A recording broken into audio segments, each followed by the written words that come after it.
Well, the year 2011 will go down in history as a year in Nigeria with serious security challenges following a series of bomb attacks across the nation. Some, as we remember, where the police has force headquarters and the United Nations buildings are said to have been planted by the northern Islamist sect Boko Haram. There were other security threats like armed robbery and militancy in the country within the period under review. Our correspondent Amaka Nwadugu chronicles the security events that took place within the year.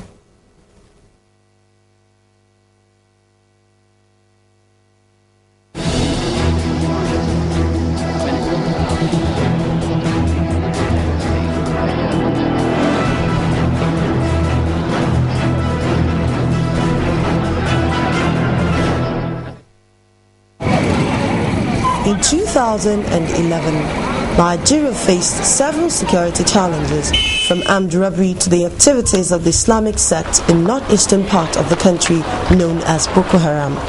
There were also militancy in the Niger Delta and kidnapping in the southeastern part of the country. However, during the year, the major challenge is the increasing wave of terrorism in the country.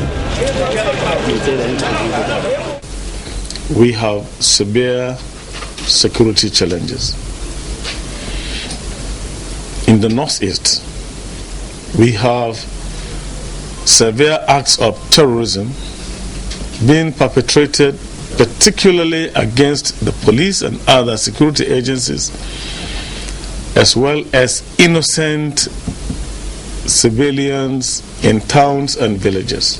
In the south, we have the issues of the third-tier militant groups that are demanding for consideration into the amnesty scale.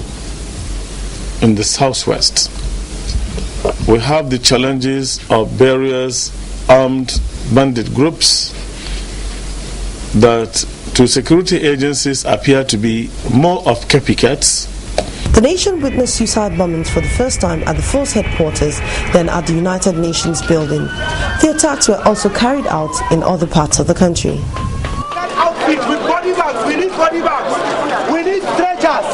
We need stretchers. Explosions continued through the year despite assurances by security agencies.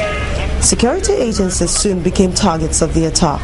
On the eve of the 2011 general elections, an attack threatened the election. The outcome of the election sparked a wave of violence across the country, leading to postponement of election in some states. The federal government set up a committee led by the renowned Islamic cleric Sheikh Ahmed Lemu to look into the causes of the attack and make recommendations.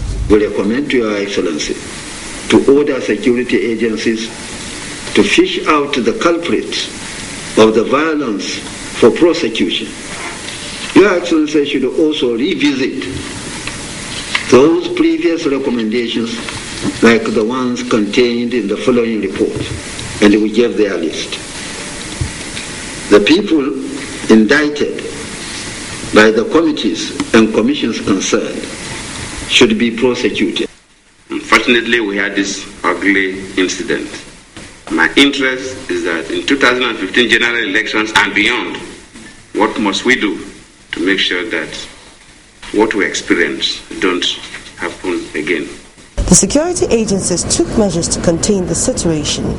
But all that seemed not to deter the group behind the attack, Boko Haram, an Islamic group campaigning against Western education in the country. The presidency got involved and made attempts to reach out to the groups following the recommendation of a panel set up to look into the attacks that trailed the 2011 general election. A situation which did not go down well with some organizations such as the Nigerian Bar Association. One of the first rules of democracy is that you do not sit on the table with terrorists, or you do not sit on the negotiating table with terrorists to discuss terms as if you are discussing with a legitimate government or legitimate opposition to government.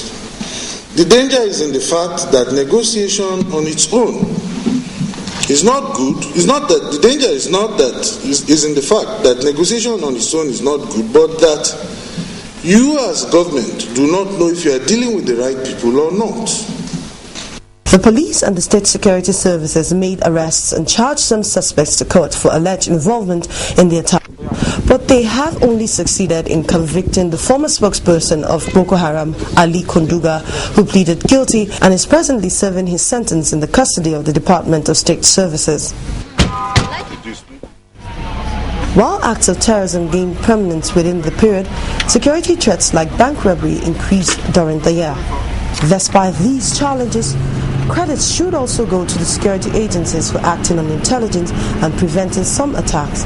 The federal government has promised that these challenges will be a thing of the past. A number of problems have been nipped in the bud, but it's not an issue to celebrate. When we prevent explosions from occurring or when we arrest these terrorists before they strike, it's not an issue for public announcement. But based on the successes we have achieved, I know that the intelligence is doing well. What are the implications of these challenges to the economy? It is something that calls for serious concern and attention by the government and all stakeholders, because we cannot afford to continue to live in this total insecurity, in the country. Even though they say security ultimately comes from God, Nigerians look forward to seeing an increased fight against terrorism and other forms of crime in the year 2012. Amaka Mwajibu, Channels Television News.